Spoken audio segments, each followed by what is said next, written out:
اعوذ باللہ من الشیطان الرجیم بسم اللہ الرحمن الرحیم۔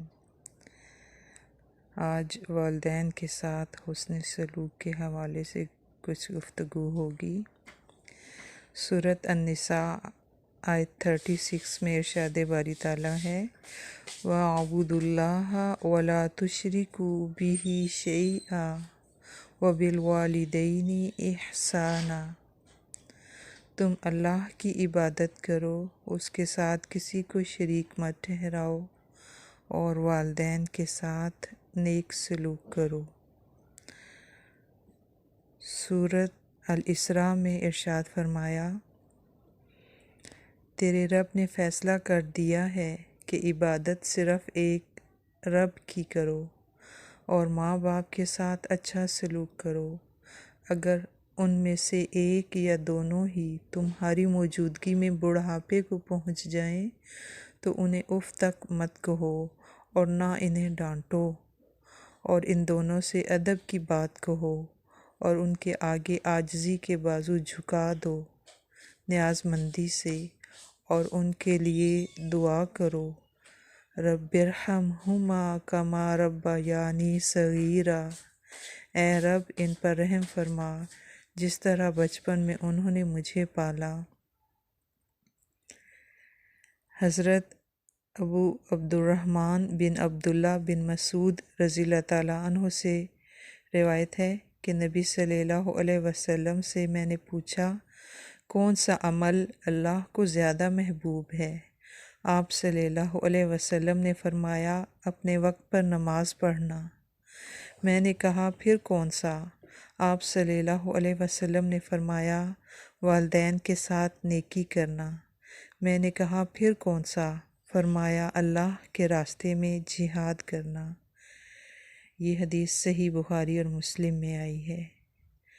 صحیح مسلم میں ایک روایت آتی ہے، حضرت ابو ہریرہ رضی اللہ تعالیٰ عنہ سے روایت ہے، رسول صلی اللہ علیہ وسلم نے فرمایا کوئی اولاد اپنے والد کے احسان کا بدلہ نہیں چکا سکتی مگر یہ کہ وہ اپنے باپ کے غلام کو پائے اور اسے خرید کر آزاد کر دے۔ صحیح بخاری اور مسلم میں ایک حدیث آئی ہے، حضرت ابو ہریرہ سے ہی روایت ہے کہ ایک آدمی رسول صلی اللہ علیہ وسلم کی خدمت میں حاضر ہوا اور عرض کیا اے اللہ کے رسول، میرے حسن سلوک کا سب سے زیادہ مستحق کون ہے؟ آپ صلی اللہ علیہ وسلم نے فرمایا تمہاری ماں۔ اس نے کہا پھر کون؟ آپ صلی اللہ علیہ وسلم نے فرمایا تمہاری ماں۔ اس نے پھر پوچھا پھر کون؟ آپ صلی اللہ علیہ وسلم نے فرمایا تمہاری ماں۔ اس نے پھر پوچھا پھر کون؟ آپ صلی اللہ علیہ وسلم نے ارشاد فرمایا تمہارا باپ۔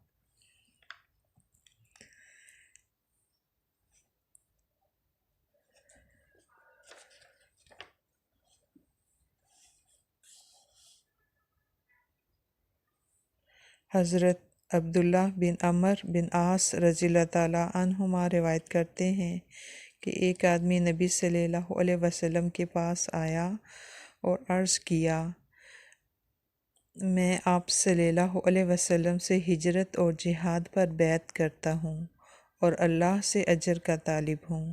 آپ صلی اللہ علیہ وسلم نے پوچھا تیرے ماں باپ میں سے کوئی زندہ ہے؟ اس نے جواب دیا ہاں بلکہ دونوں ہی۔ آپ صلی اللہ علیہ وسلم نے اس سے پوچھا کیا تو اللہ سے اجر کا طالب ہے؟ اس نے کہا ہاں۔ آپ صلی اللہ علیہ وسلم نے فرمایا پھر تو اپنے والدین کے پاس لوٹ جا اور ان کی اچھی طرح خدمت کر۔ یہ حدیث صحیح بخاری اور صحیح مسلم دونوں میں آئی ہے۔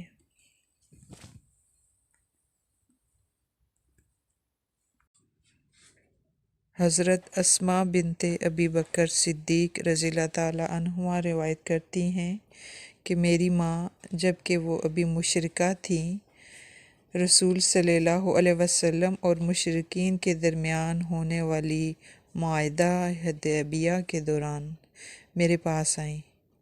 میں نے رسول اللہ صلی اللہ علیہ وسلم سے پوچھا کہ میری والدہ میرے پاس آئی ہیں اور مجھ سے حسن سلوک کی خواہش مند ہیں، کیا میں ان کی خواہش کے مطابق اپنے والدہ سے صلہ رحمی کروں؟ آپ صلی اللہ علیہ وسلم نے فرمایا، ہاں، تم اپنی والدہ کے ساتھ صلہ رحمی کرو۔ یہ متفق علیہ حدیث تھی۔ ایک اور متفق علیہ حدیث ہے، حضرت عبداللہ بن عمر رضی اللہ تعالیٰ عنہما سے روایت ہے کہ رسول صلی اللہ علیہ وسلم نے فرمایا، کبیرہ گناہوں میں سے ایک یہ بھی ہے کہ آدمی اپنے والدین کو گالی دے۔ صحابہ رضی اللہ تعالیٰ عنہم نے عرض کیا، یا رسول اللہ صلی اللہ علیہ وسلم، کیا آدمی اپنے ماں باپ کو بھی گالی دیتا ہے؟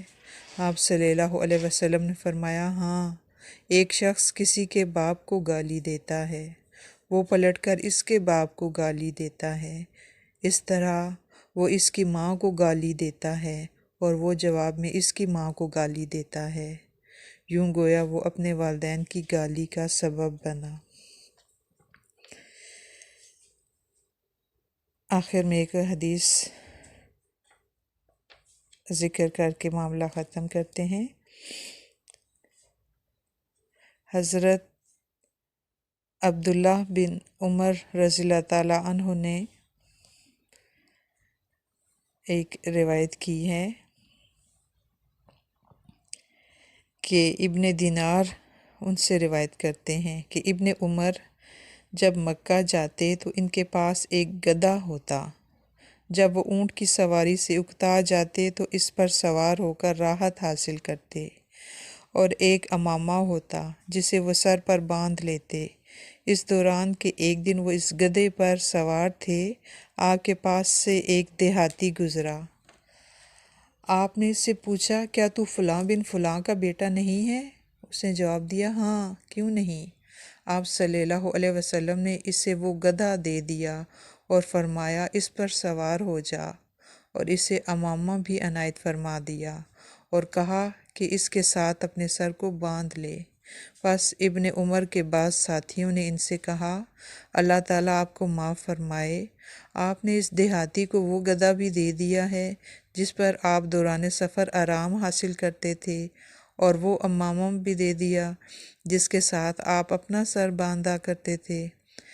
تو آپ نے فرمایا کہ میں نے رسول اللہ صلی اللہ علیہ وسلم کو فرماتے ہوئے سنا ہے کہ سب سے بڑی نیکی یہ ہے کہ آدمی اپنے باپ کے مرنے کے بعد اس کے دوستوں سے تعلق برقرار رکھے اور ان سے حسن سلوک کرے، اور تمہیں معلوم ہونا چاہیے کہ اس کا باپ حضرت عمر رضی اللہ تعالیٰ عنہ کا دوست تھا۔